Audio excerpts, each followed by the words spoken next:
In this lecture, presented by www.free-academy.com, we have another user-submitted question, and this is actually a really good one because it saves us a lot of the trouble of calculations. It gives us all of the information right in it. It's a concavity question, but it's given us, we're asked to sketch the graph of a function which has several properties. A, it's everywhere continuous, which means from negative infinity to infinity we're going to have a function, and we're not going to have any discontinuities in it.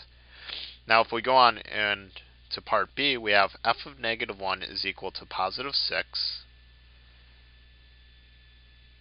and f of 3 is equal to negative 2.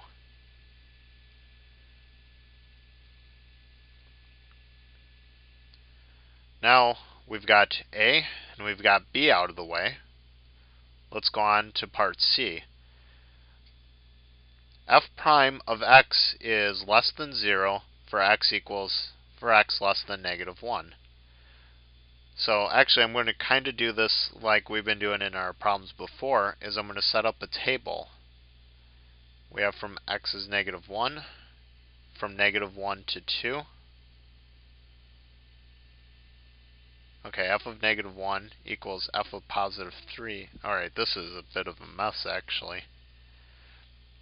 Alright, well, so anyways, from negative infinity to negative 1, it tells us we're less than 0. We're minus, we're going to be decreasing on that interval. At f equals negative 1, we're going to have a slope of negative 2. So we can kind of draw a little slope through here, little slope bar. And then we're also going to know at f as positive 3 that we're going to have a negative 2 here. And then it tells us at f of 7 we're going to be equal to 0. So at x equals 7 we're going to have a horizontal slope. So this will probably be a minimum or a maximum or something like that. So that's the information it gives us in part C. Now in part D, for f, the second derivative of f is less than 0 for x less than negative 1. So that means from the range from negative 1 to infinity, we're going to have a concave down shape. So not only is it going to be decreasing, but it's going to be concave down. From negative 1 to negative 3, the second derivative is going to be equal to 0. So what this tells us is that the rate of change of a rate of change is equal to 0. So f double prime is going to be a straight horizontal line. The only way this can occur is if the first derivative is equal to a constant, which means it's got to be a straight line of any arbitrary slope. And what we already know is that at negative 1 and at positive 3, our slope is negative 2.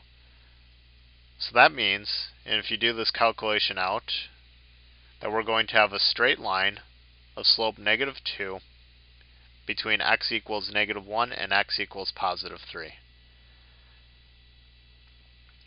Then it also tells us that after x equals 3, we're going to have a positive second derivative, so it's going to be concave up on this interval. So now let me get rid of some of the distractors here. We at this point have plenty enough information to sketch our function. We have a straight line from x equals negative 1 to x equals positive 3. We're decreasing on the interval before that, and we're concave down. So that means after going in the negative direction, our function has to look something like this. And it doesn't tell us whether we're increasing or decreasing after x equals positive 3. But we don't actually need that information built in because we know that we're going to have a first derivative equal to 0, which means we're going to have a maximum minimum. Because we're concave up and we're already decreasing, that means it's going to be a minimum. We will decrease until we get to f equals 7, or x equals 7, and then we'll start increasing after that. So the blue is going to be our function. approximately from negative infinity to infinity.